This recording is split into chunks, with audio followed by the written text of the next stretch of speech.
All right, team, it looks like we are live. Hello, everyone. Welcome back.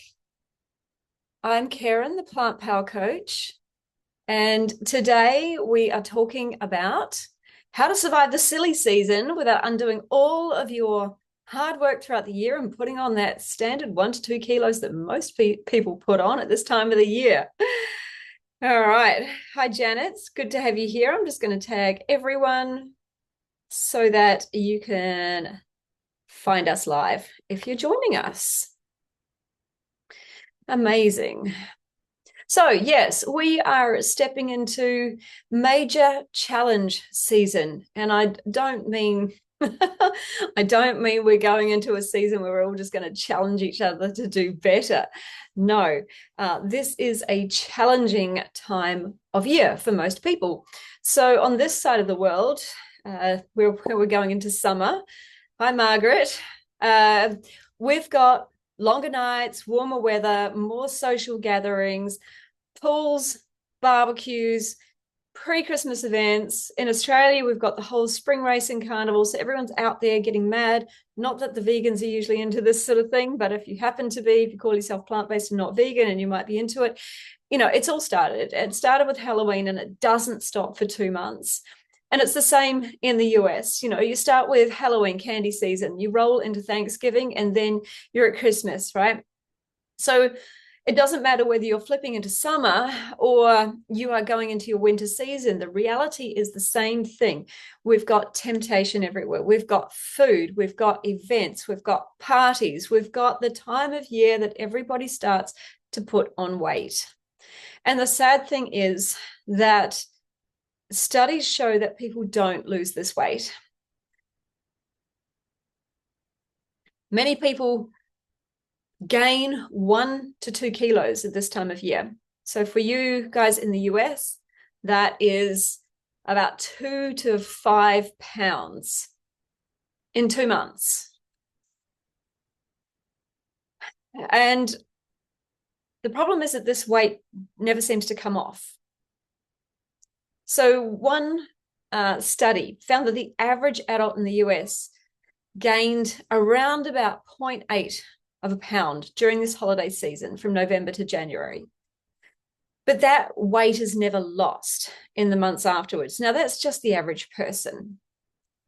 Another piece of research in Australia found a very sharp increase around Christmas and New Year. Again, and this is to do with the summer season and summer holidays. And again, showing that the season plus the celebration means that there is a higher risk of weight creep. And although those numbers might seem very small, the thing is, if they're not coming off year after year after year, they actually start to creep up. And of course, that adds real kilos over time. And what's happening here is we're actually resetting our baseline, resetting what is normal for our body. And this was my story many years ago in my 20s. Every year around this time, of course, we become more social. The social calendar ramps up. There's more events and parties and things to go to, the dinners, the drinks, the holiday treats, the chocolates, the nibbles, my goodness, the massive goodie baskets that we used to be sent from our suppliers every year to the office. And by the time New Year rolled around, I realized that I was feeling sluggish and really disappointed with myself. And the whole, New Year's resolution, starting again in January, this year, I promise I'm losing the weight. I promise it's coming off this year. It was like being on a roller coaster. I felt awful in my skin come January, and I felt extremely disappointed with myself that I, one, hadn't been able to lose the weight during the year, but two, I just let myself go over the party season. And the thing is with January, for us here at this time in this part of the world, January is beach time. January is actually holiday time, vacation time. We're going away to the beach. We're stripping down. We're getting onto that beach. And I didn't feel confident in my body in order to be able to go to the beach and, lie down on the beach and go for a swim. I was disappointed. I couldn't believe that I was back in this weight loss mode again. I was repeating that cycle. I would gain and then feel guilty and then have to restart again. And it wasn't till I started showing up differently within the season that things really started to change for me. And I stopped this cycle of gaining weight during this season. And what I do now is I choose my non-negotiables that I stick to, which we're going to talk about today. And that, for me, helps me stay focused and helps me stay on my path, helps me stay being who I want to be. And I approach this season from a place of strength, not perfection, but strength. I just stay focused with my non-negotiables, and that helps me stay at my goal weight. So let's unpack why this season can be dangerous to many. So that you realize it's not about willpower, and it's about understanding the system. So first of all, we've got all of our social and environmental triggers. Of course, at this time of year, as we said, there's so many more social gatherings and things happening. There are more opportunities for high-calorie dense foods, for treats, for alcohol. If I think about how many goodie bags used to be delivered to our offices when I was a retail buyer, they were full of alcohol and very calorie-dense treats and snacks. We would have office parties all the time, or after work drinks. Social times with friends would increase. The weather's way more beautiful, and it wouldn't just often start in the evening. It would be like, who wants to go out for brunch? And then we'd be out all day eating, drinking. In our region, of course, we've got the warmer evenings. There is more socializing, and there is this culture in Australia of like going hard or going home. And also in summer, we have a lot less structure.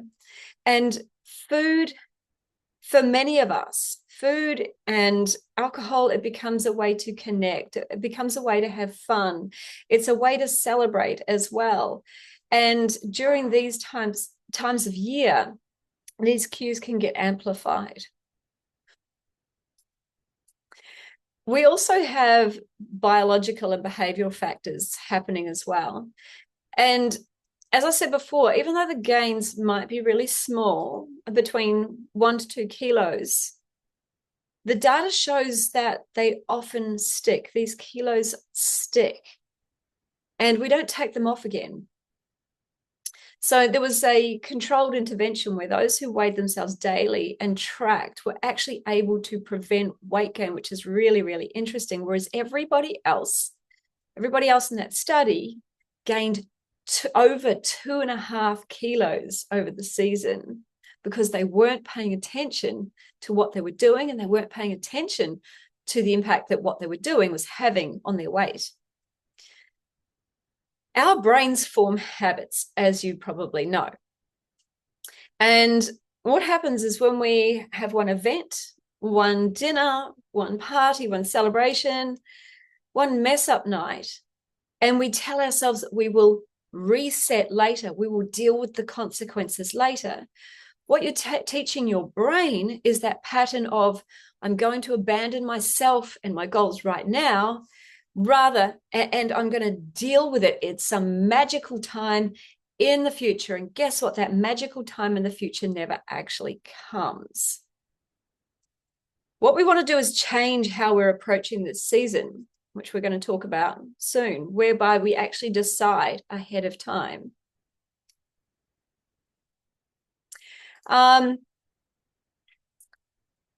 Another reason this season can be so dangerous is the psychology of the permission slip. It's like, just because it's this season, there is a subconscious permission to just go off the rails, or to eat whatever we want to eat all the treats, to drink all the alcohol, to indulge in unhealthy behavior simply because of the time of year. It's like we're saying yes to everything. And what we're doing when we're saying yes to everything is we're building a new identity of holiday me equals out of control me. And that starts to become the pattern that we repeat year after year after year, because that's how our brain knows how to approach this part of the year. So let's just take a moment and just be really honest about why this can be a problem. Because this isn't just about a few extra chocolates or a few party nights. It's about what happens when those little choices, when they stack up year after year, those choices that we tell ourselves don't matter, that we're just sort of, brushing past ourselves and saying, oh, doesn't matter. It's just a little bit. That feeling that we get on January 1st, when, I don't know why I'm choosing January 1st. Everybody makes their New Year's resolutions on January 1st, and it seems to be all over on January 1st. But, when you get to that point at the end of the season, when you put on a pair of, say, jeans or a piece of clothing that suddenly feels tight, or when you step on that scale and that number just gives you that jolt. And that's when you look at yourself and you go, oh my God, here we go again. I did it again. And we start to feel frustrated and disappointed with ourselves because we've made a promise to ourselves that we're not going to let this happen again. And yet here we are. We told ourselves we'd be mindful this time, that we'd stay on track. But here we are again. The social events, the busy days, the late nights, the stress, it all took over. It all came back in again. And we just did what we do every other year. We repeated that same behavior over and over. We're here again with the same behavior, the same reactions to the busyness, the same reactions to our social events. And we put on the same weight again. We're back to looking at our New Year's resolutions, and that weight loss, it still hasn't come off. We're like, damn it. That was me. I don't remember the amount of times it's like, I promise I'm going to lose the weight this year. And deep down, it's not just the extra weight that hurts. It's the fact that we feel disappointed in ourselves, that we're losing trust in ourselves. We're actually starting to lose the belief in ourselves that we can do this, that we can achieve this goal. And there's a part of us that feels like we just can't be consistent during the holidays, or that somehow losing weight during the holidays is impossible. And that story just becomes a loop that we keep thinking to ourselves over and over again. It becomes our identity. Identity loops are powerful because what we choose to believe in ourselves is what our brain works hard to prove true. So each year, we're not just carrying a few extra kilos, we're actually carrying another layer of self-doubt and mistrust, and also another layer of limiting beliefs that we can lose this weight. And over time, that builds into real physical, emotional, and energetic weight as well. It's weight on your body, but it's also weight on your mind. And think about it, like if nothing changes 5 years from now, that could possibly be 10 kilos extra that just slipped on, just those 2 kilos at this time of year. But it happened year after year after year. You didn't notice it so much at the time, but it built up over 5 years.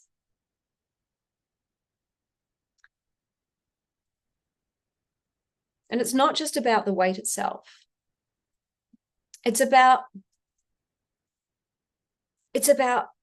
being that person who's always starting over every January. He's always putting that goal off till some magical time in the future.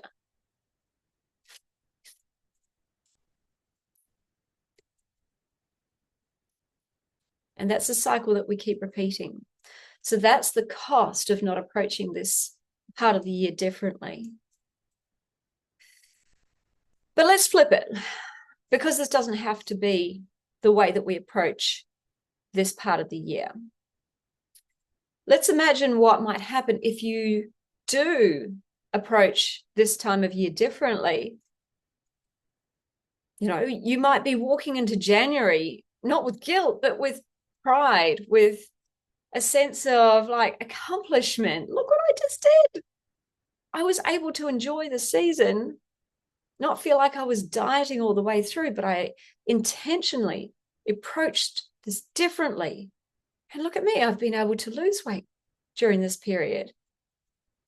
You no longer have to have a reset plan, a hard reset as you start the new year, but you're actually starting the new year with momentum. And not just with the momentum on the scale and the momentum with your behavior, but you're starting this time of year with feeling good about yourself, actually feeling good in your body, feeling good about yourself emotionally. You feel lighter physically, but you also feel lighter emotionally because you didn't abandon yourself. You kept your promises and you built trust with yourself. You proved that you can enjoy the season while not blowing it all, not saying, fuck it all, I'll start again a new year. That's what we want. We want to build that self-trust. Self-trust is a foundation that we have for long-term, it's a foundation that we need for long-term success. And it's a foundation we want to build.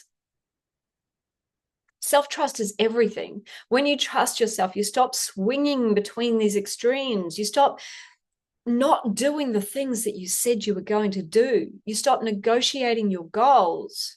You actually do what you say you're going to do. You know that you can tell yourself that you're going to achieve something and you achieve it. You stop relying on things like motivation and willpower because you've built something that is so much stronger, and that is the identity of self-trust. And you become that person who follows through with their goals, with their actions that they said they were going to do. And you're somebody also who remains calm and consistent when everybody else might be spiraling. You're the one who can walk into a party or an event and you can enjoy yourself, but not throw it all away. You walk away you walk away feeling proud that you didn't punish yourself, restrict yourself, but you also didn't fuck it eat. You didn't abandon yourself. You're the one who finishes the year ahead on a strong footing with pride, while everybody else is feeling sluggish and starting over again. And that's where you can be if you choose differently this year, if you intentionally choose differently this year. I know that's what I want for me, because I know how much better I feel going into a new year when I have intentionally chosen and I haven't just gone with the season and thrown away all my goals. I want that for you too. Because when you can embody that kind of integrity and self-trust, not perfection, but alignment, you stop needing rules and you stop being the rule. You stop being like everybody else and you start becoming the exception. You start becoming the person who is successful at this game instead of the one who's like everybody else, who's regretting their decisions and trying to start over. And you become the person that everybody else is looking at going, how's she succeeding? How's she doing this when I can't?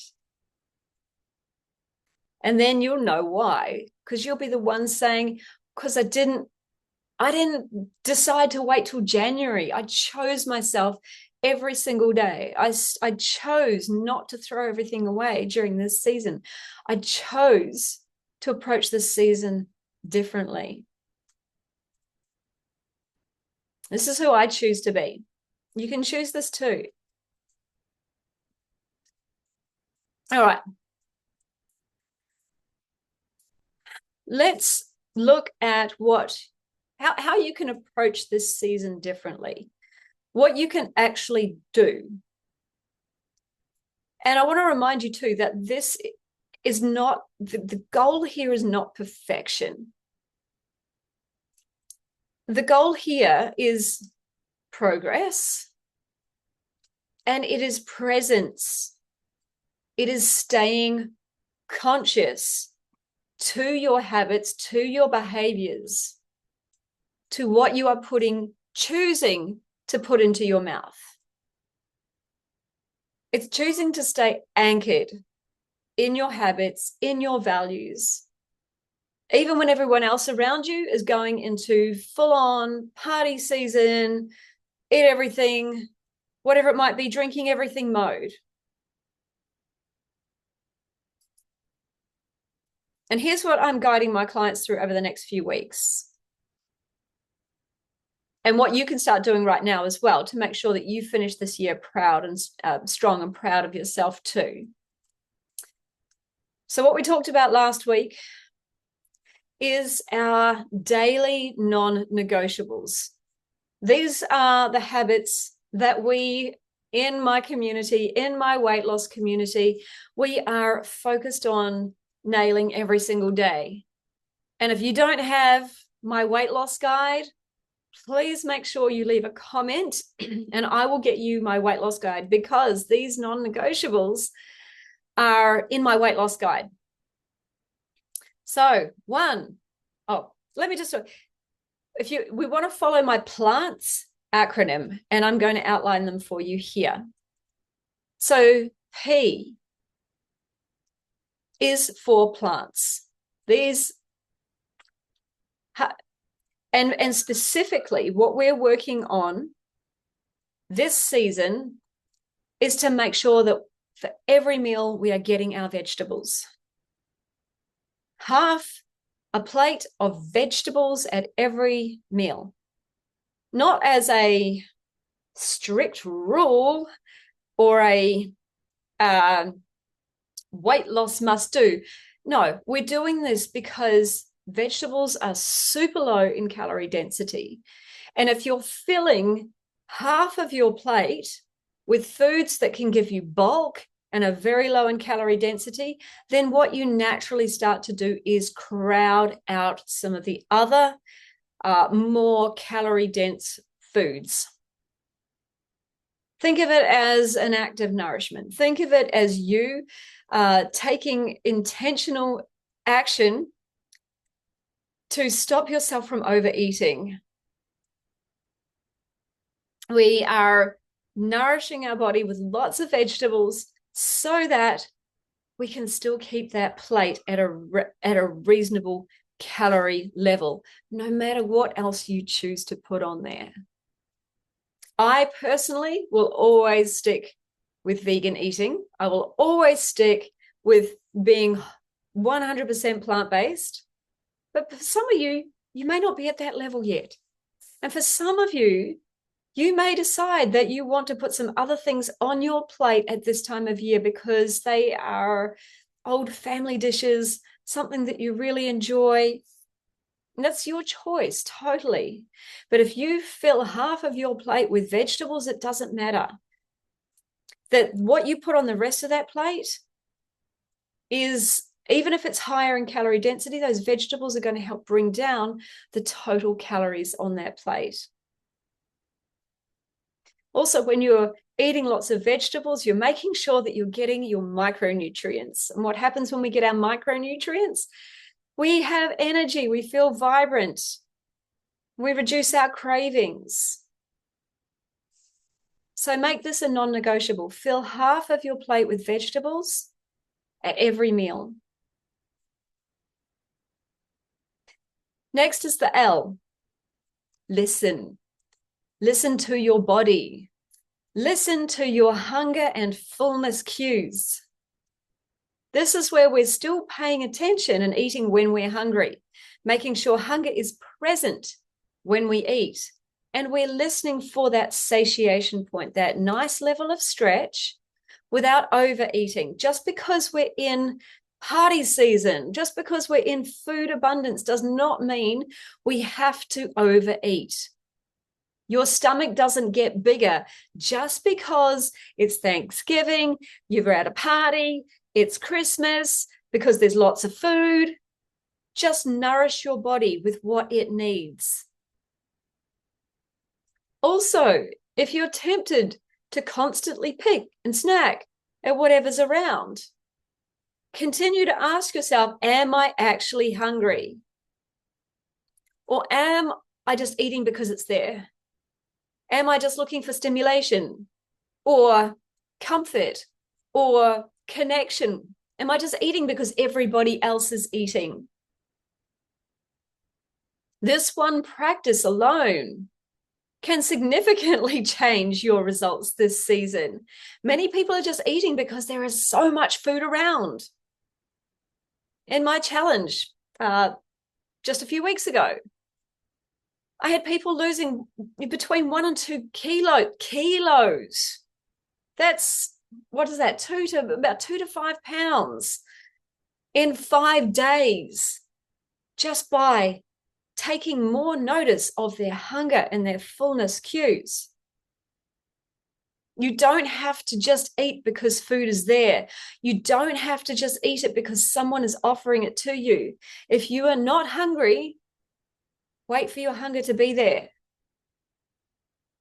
Honor your hunger and fullness cues. Another one that you don't want to do is not eat all day because you've got an event at night and then overeat.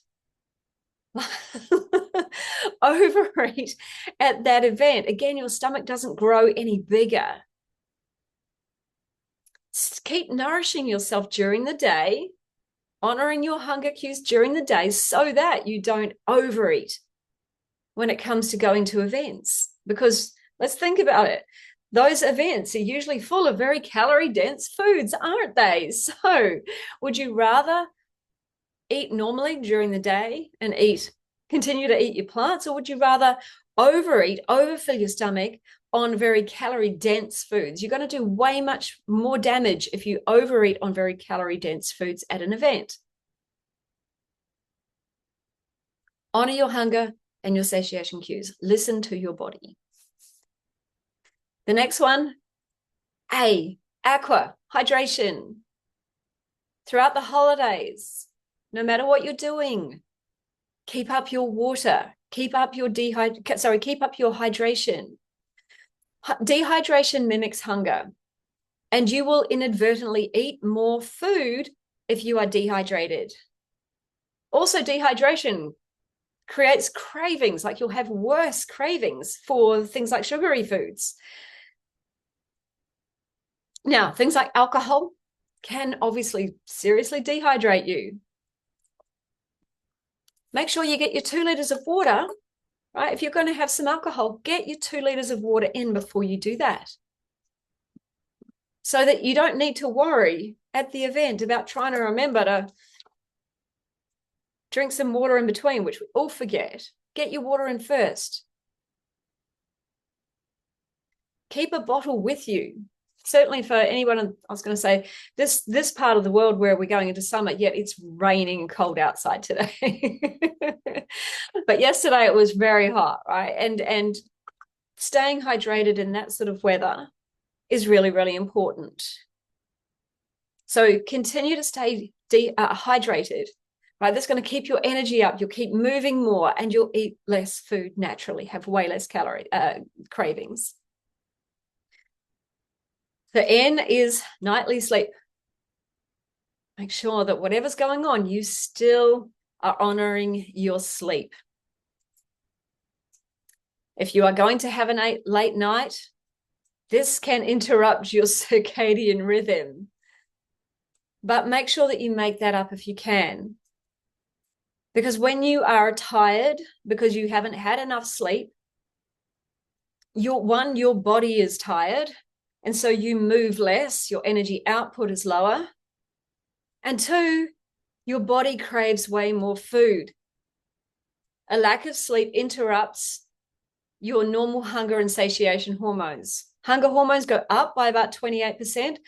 Fullness hormones come down by about 18%, which means what? You eat a lot more food. So sleep is one of the most underrated fat loss tools on the planet. Many people do not understand how important sleep is for your metabolism and for energy intake. So even if you do have events, make sure that you get back on track with your sleep quickly. The T is train your body. Keep your body moving. Go for walks. Dance at parties. Get out on the dance floor. But keep up your normal exercise routine as well. Keep up your normal exercise routine. Now, I'm not saying this because exercise is what gets you into a calorie deficit. I'm saying it because it helps you be the healthy person through this period. Movement helps to keep you emotionally regulated, metabolically active. It keeps you being that healthy version of yourself. When we are being our healthiest self, we tend to do healthy things for ourselves. So connect that movement to you being your healthiest self. Remember, our actions always follow our identity. Keep yourself moving. We're not moving to punish ourselves for what we might have eaten or drunk the night before either. We're not trying to burn off those extra calories. Sorry, that will not work. You're moving because it's important to move. Think about if you're in this part of the world, I'm going to say the southern hemisphere where we are going into summer. Use the extended daylight to your advantage and get out there and do more hiking or outdoor activities as well. Go down to the beach and go for long beach walks if you're near a beach. Get yourself outdoors. It makes you feel good. Being out in nature is just so good for your health and your emotional regulation. So this is about being your healthiest self. And the last one, the S, is stress reduction. So this is your nervous system regulation.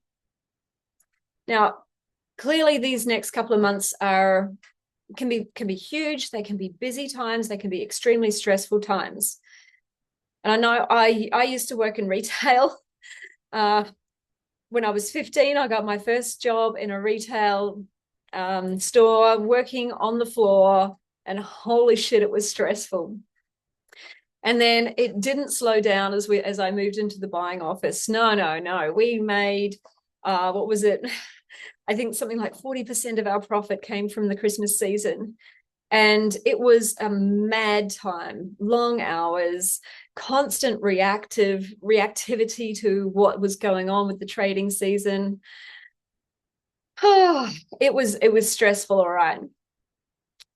And this time of year for many people includes all sorts of stressful things going on, whether that is going to, kids' graduations or Christmas, musicals and, things like that. I remember we used to do a musical at the end of our schooling year for the parents every year, whether it's something to do with the kids or the grandkids, or whether it's to do with families getting together and all this, the dynamics around families and buying gifts for everyone, all that sort of stuff can compound and increase our stress levels.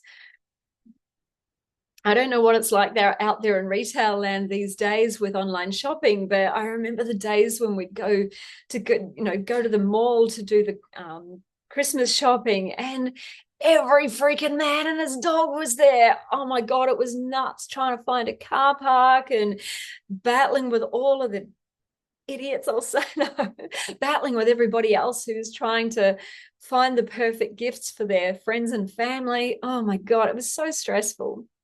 I don't know if it's like that now with the world of online shopping, but certainly, this is a stressful time of year. So if you feel stressed or anxious or overstimulated at this time of year, that can also lead to more eating of food. Your stress levels will actually throw up your cravings. Your body craves more calorie-dense foods when you are stressed. This is why many people do have an emotional eating habit. So if you are feeling stressed, if this is a stressful time for you, you're feeling stressed or anxious or overstimulated, either during this part of the year or because you're about to enter this part of the year, just take a few moments, a few deep breaths every single day when you feel yourself going into that state. Reconnect to your body. Notice where you're breathing. And focus intentionally on taking that breath down into your diaphragm. Intentionally take some breaks. Step outside, get some fresh air, get away from the busyness of it all or the stress of it all. Intentionally slow down a little bit. And a regulated nervous system will help you make better food choices. So these are our 6 anchors, the 6 things that we focus on in my Transform with Plants coaching program. And these 6 anchors, think of them as your daily safety net. So even if everything else around you is getting messy, getting stressful, getting busy, if you are focused on these basic behaviors, these basic habits, you can stay more in control. And notice that I didn't say anywhere that we need to be perfect with our food. Okay.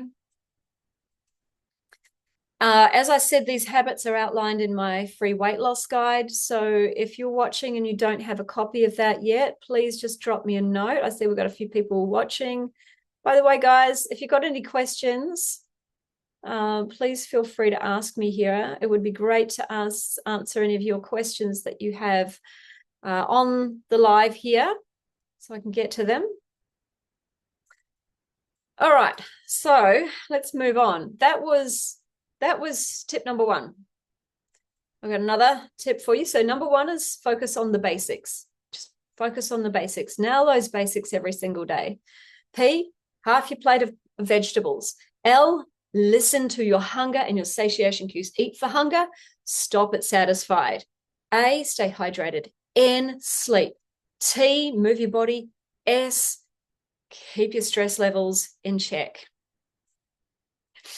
Right, second tip, when it comes to events, we're all going to have events at this time of the year, whether it's a Thanksgiving event, whether it's Christmas events and Christmas parties, whether it's barbecues, social gatherings, whatever it might be happening at this time of year.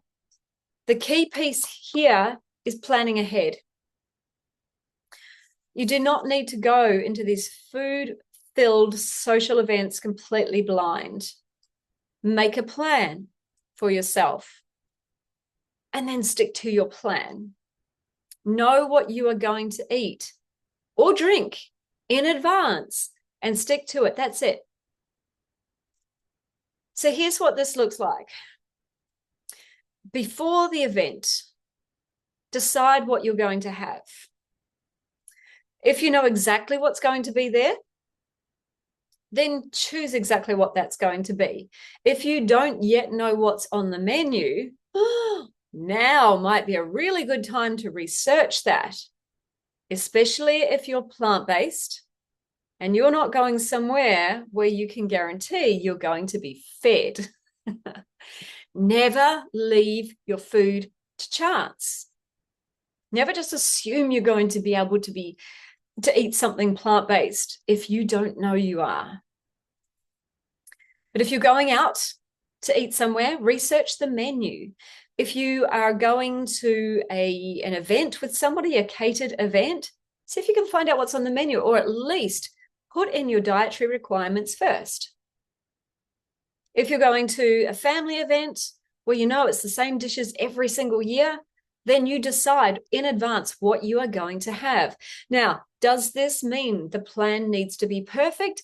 No, it doesn't. It just needs to be intentional. Because then we're going to stick to that plan. And the thing is, when you plan ahead of time, you are planning with a different part of your brain than if you just decide in the moment when all of that food choice is in front of you. The version of you who plans ahead of time, this is your prefrontal cortex that is doing the work. This is the version of you who sets your goals and wants you to achieve your goals.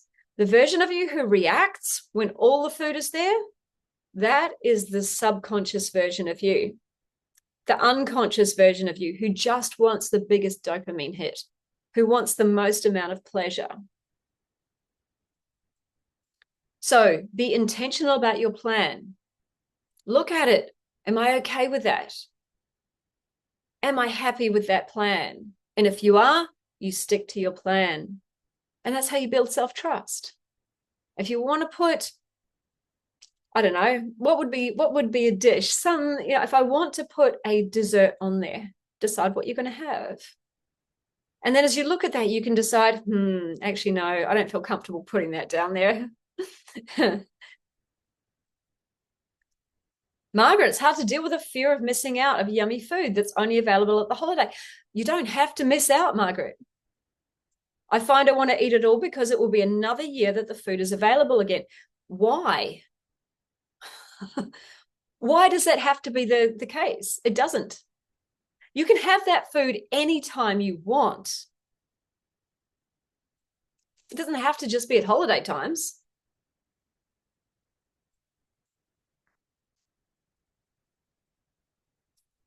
Even if the food is whole food plant-based that I prepared, it's usually higher calorie density that I want trouble to make later. That you won't want trouble to make later. Yeah. So you not having it at any other time of year is a choice. So you're not missing out because you can have it anytime you want. The fear of missing out is a story you're telling yourself. And you don't have to miss out because you can put it on your plan and you can have it. But what we want to do is still pay attention to our hunger and our fullness cues. And when you plan that food ahead of time, you're saying to yourself, am I okay with that plan? Am I happy with that plan? And every time you stick to that plan, every time you do what you said you'd do, then your brain starts to build evidence that, hey, I can trust me. I can deal with this season. It doesn't have to become a shit show. Change the story, Margaret. Yeah. Whether we say we can or we can't, it's just a story. And this is how we build discipline with ourselves. When we say we're not disciplined, we're always disciplined at something. Are we disciplined at going off the rails? So it's not about punishment or restriction, but what it's doing is building self-respect and self-trust and accountability.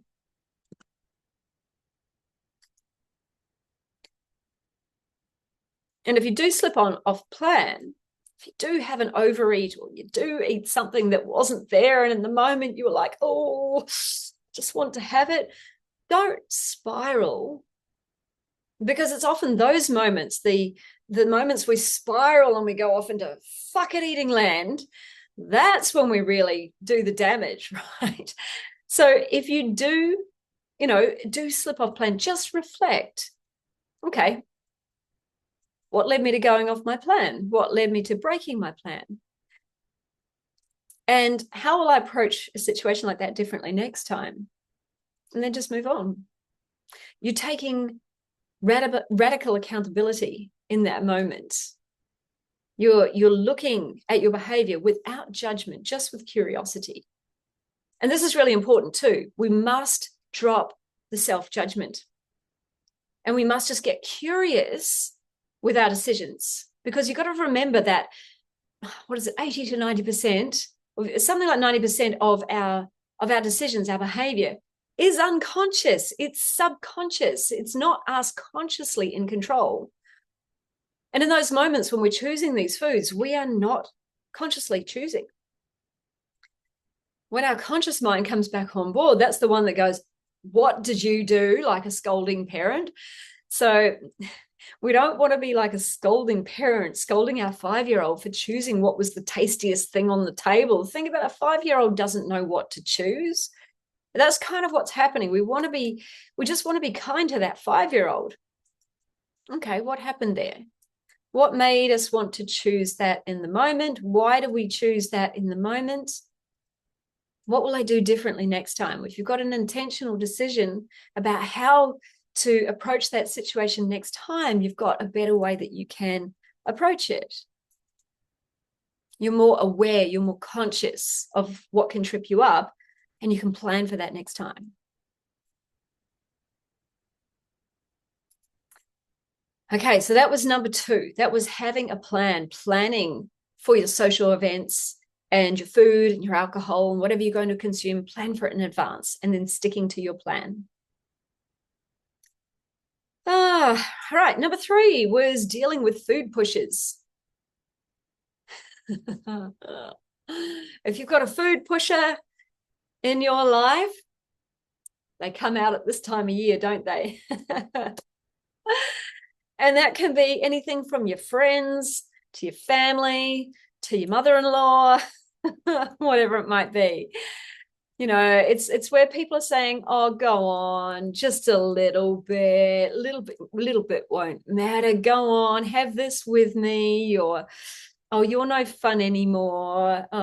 Oh, you're being so good. Can't you just have a cheat tonight? All these people who feel uncomfortable about you making the choices that you're making, whether it's a choice not to drink or not to drink as much or to not eat certain foods, people start to feel uncomfortable about our choices, especially when they differ to theirs. And the reason that is because they're starting to look at their own behavior. You're starting to make intentional choices for you, and they're starting to realize that their choices are unintentional, unconscious. It's making them uncomfortable. So you do not owe anyone else an explanation for anything, what you are or are not doing. You do not have to eat or drink something just to make somebody else feel comfortable.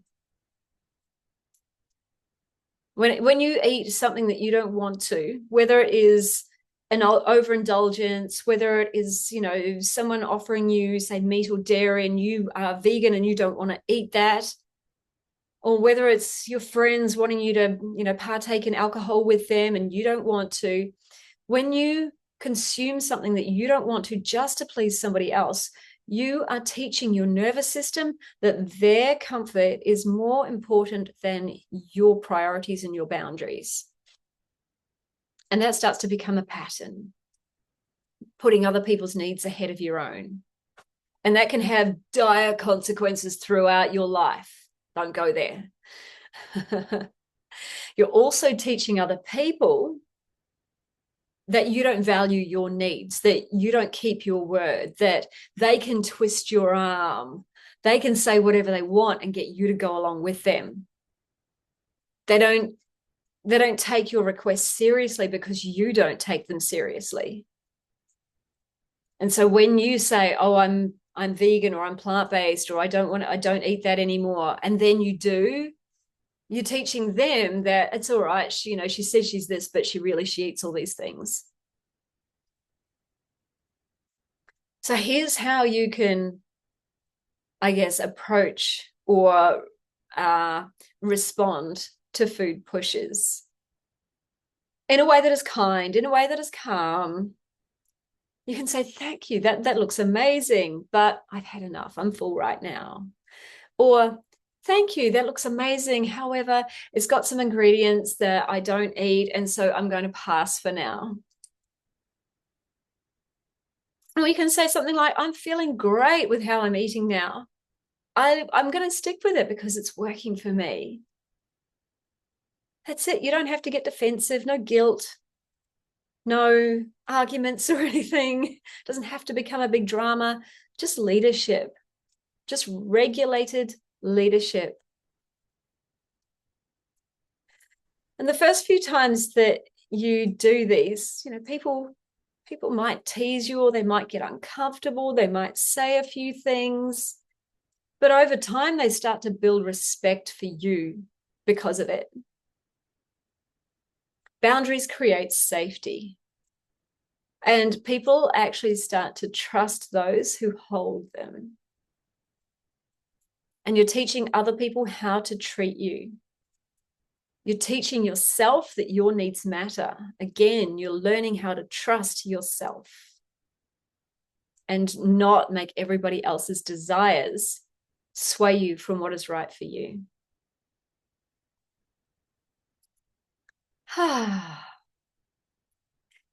Here's a few other bonus things that you can also do this season to stay on track with your goals. It's going to help you just feel good about, I guess, be your healthiest self during this season of chaos. As I mentioned before, use the weather to your advantage. For those of us here going into summer, get outdoors, get some outdoor movement, get the fresh air, the sunshine. It's a great way to regulate your sleep, your circadian rhythm, which better supports things like sleep and mood. Being out in nature helps, reconnect us with reconnecting with nature is really important for mood regulation. Getting out there and just moving generally is good for your body. Body was made to move. If you are in the winter seasons, what can you do in terms of our outdoor winter activities? For those of you who are in snow, could you get out there and just, I don't know, build a snowman or go skiing or do some snow angels or something? Like, just get out there and have some fun in amongst it.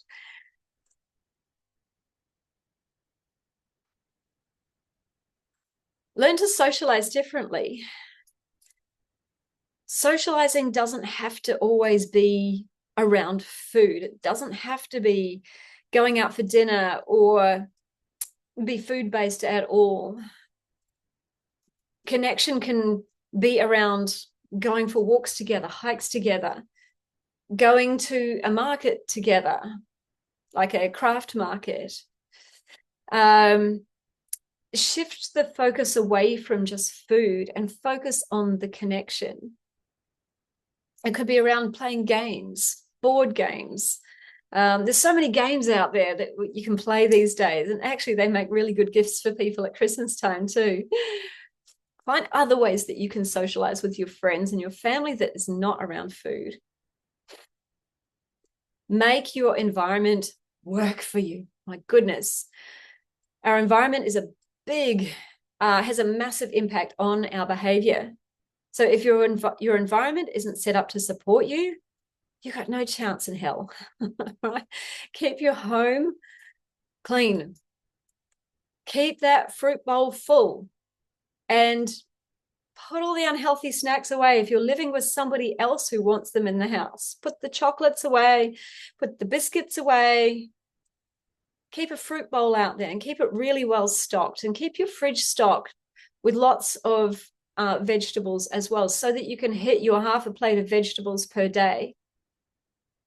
They can also be very awesome to grab and go as a snack. If you've pre-prepared some, say, carrot sticks or celery, you could just grab that with some hummus if you are hungry between meals, instead of letting calorie-dense foods be the thing that you are creeping towards. If you're busy, don't let unhealthy convenience foods creep in. Make healthy foods the convenient choice.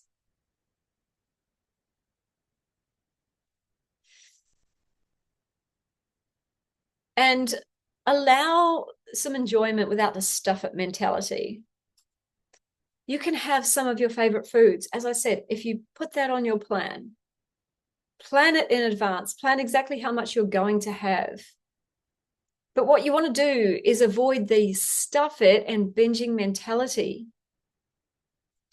You can have some of your favorite treats. The difference is in how you approach having them. Eat them mindfully. Slow down. Savor them. Put them away when you've had enough. Make sure if you are eating them, you are actually hungry and you're not just eating them because they're there. You don't have to swing from perfect to fuck it eating. There is a steady middle ground there to be had. Intentional eating. Am I hungry? Have I had enough? Slowing down, savoring, enjoying it. Make your eating conscious, mindful, not mindless. And accountability helps as well. So if you know this season is tricky for you, I am running my 5-day challenge again in November, end of November, just a few weeks away. In the last round, I had a couple of ladies lose 1 kilo in the 5 days, one man lose 2 kilos in the 5 days, which is crazy. This is not from restriction. This is just becoming totally aware of their internal state, of their internal hunger cues, and recognizing where they had this desire to eat that actually had nothing to do with hunger. That was the start of it. So if you'd like to have a little bit of accountability for 5 days, at least, in the middle of the season, and you'd like some more information on that challenge, drop me a note. Oh, I see Janet's dropped a comment here. Snow and the cold is more invigorating to me than the summer and perspiration. Yeah, so get out there and use that season to your advantage, Janet. Get out there and like dance around in the snow. Enjoy it. All right. Here's a bit of a wrap up. The season doesn't have to derail you. You can stay focused and on track. You just need to be consciously aware of what you are doing, what you're choosing to do, and not go into like unconscious fuck it mode. Anchor your daily habits. My plants acronym: plants, vegetables, half the plate, hunger cues, hydration, sleep, movement, stress management. This means that you will be in control of the season. You're not at the mercy of it. And you are taking intentional action to not blow your eating and your calories that are going into your body this season. You're staying way more focused. Number 3 was planning for your events ahead of time. Giving yourself guidance means that you have a plan to execute. You know what you're doing. It's when we don't plan for these things that we tend to just wing it and make poor decisions, and then we regret them later. So plan ahead of time. Doesn't have to be a perfect plan. Just means that a different part of your brain is in control of the decisions. It's a way more intentional part of your brain, and it's the part of your brain that will actually help you achieve success. Number 4, hold your boundaries. Hold your boundaries with other people and your desires to eat what you want. It's okay to be different to other people. It's okay to eat differently. It's okay to have different behaviors. It's not weird, it's leadership. You never know who might join you. So your healthier self in the room is actually the gift to everybody else. And you don't have to wait for January. You can finish the year strong. Stop waiting for January to come along. Stop saying, oh, too hard. There are small things that you can do that help you enjoy the season. But if you're way more intentional about it, you can still end the year strong instead of another 1 to 2 kilos heavier. All right, so your goal isn't to be perfect. It's never to be perfect. It's just to be present, and it's to be intentional. It's also to honor the promises that you're making to yourself. When you do that, you don't just maintain your weight or your weight loss. You actually strengthen your identity. You strengthen your self-trust. You strengthen your integrity. You become someone that you know you can trust. You know that you can follow through on the things that you said you were going to do. This is so important. And when you can do that, you become somebody who can succeed no matter what goal you set yourself. That kind of person isn't a start again January type of person. That person is someone who's always committed to leveling up no matter what the time of year. All right. And as I said, if you are ready to stop gaining that holiday weight and you would like some information about my Rewire, your internal programming to effortlessly release your weight, then I'm running my next Rewire to Release challenge starting the 24th of November or 23rd of November if you're in the US or Canada. 5 days with me over Zoom. We'll be looking at your patterns of overeating, your patterns of self-sabotage, the real things that are stopping you from getting to your goal. So if you'd like details on that, please either send me a message or drop a comment below and I'll reach out to you. Because the thing is, when you master your internal state, you can achieve anything you want, including your weight loss goals. You start to drop that diet struggle, you drop the weight struggle, and doing the things that you know will help you get to the goals start to become effortless. You do the things, your behavior, your habits, they change. You start to do the things that people who live at their goal weight do. It becomes easier because you're mastering your internal state. Weight loss is the side effect of that. Thanks so much for joining me today. I'm just reading your comments. Venetia, it's not weird. It's leadership. Love that. Thanks for watching, Venetia. Thanks so much, Barbara.